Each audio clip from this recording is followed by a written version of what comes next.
we go. President Trump drawing a hard line for Putin to cut a deal and end the war in Ukraine or face new tariffs. Senior White House correspondent Peter Doocy joins us with more. Hey, Peter.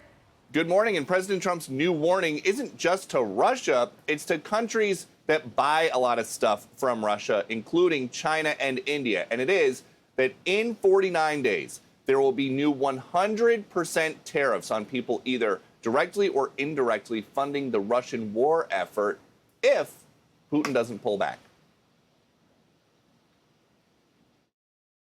One of the reasons that you're here today is to hear that we are very unhappy, I am, with Russia. Very, very unhappy with them, and we're going to be doing very severe tariffs if we don't have a deal in 50 days. Tariffs at about 100%. You'd call them secondary tariffs. You know what that means. President Trump's change of strategy reflects a feeling of betrayal from Vladimir Putin, who the president says will tell him one thing on the phone in private and then order something completely different on the battlefield in Ukraine. We thought we had a deal numerous times. I'd get home, I'd say, First Lady, I had the most wonderful talk with Vladimir. I think we're finished. And then I'll turn on the television, or she'll say to me one time, wow, that's strange because they just bombed a nursing home. I said, what? So we don't like that. The Financial Times is reporting this morning that two sources have told them during a phone call on July 4th, President Trump asked Zelensky if he could hit Moscow and St. Petersburg deep in Russia if the U.S. gave Ukraine the right weapons. According to this story, Zelensky said that they could if they had the right weaponry.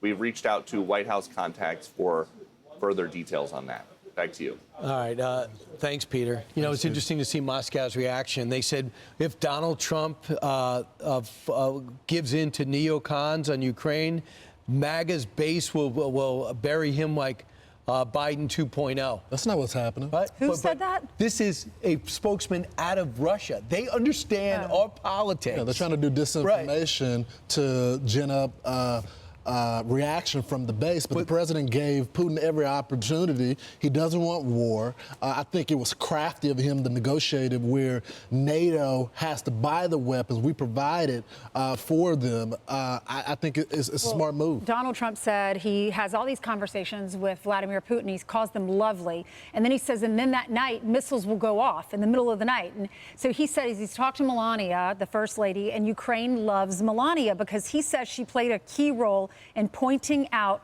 Putin's duplicity. And so she grew up in the former Yugoslavia, so she knows this region. She has always been a supporter of Ukraine since the war began.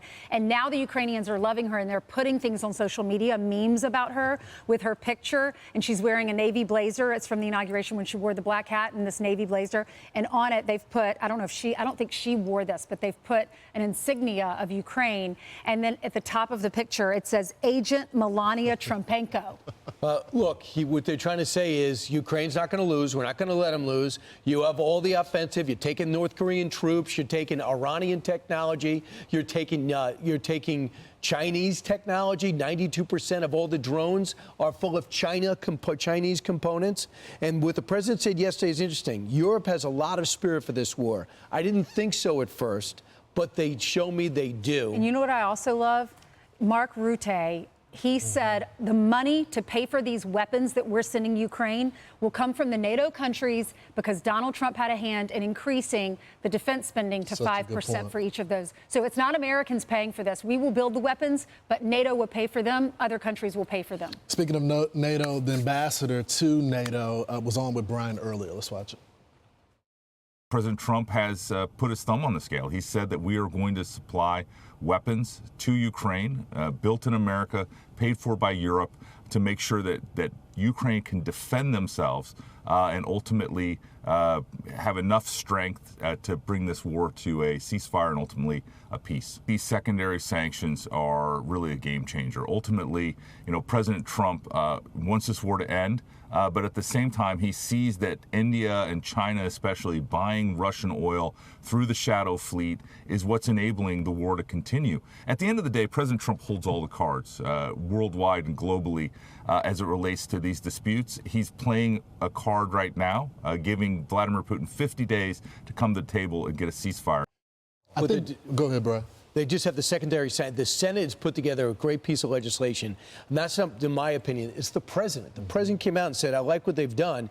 It's probably going to pass very easily. Over 80 votes in the Senate and the House, of course, and that includes Democrats. Senator John Thune says we're going to put secondary sanctions on the people propping them up. China, Brazil, and India.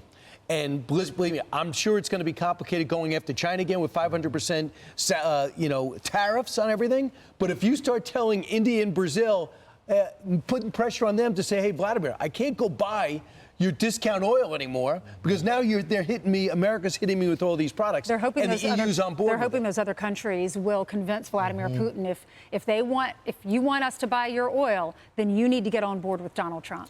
I think one of the underreported stories is the president doing his daily brief gets photos of the war every single day.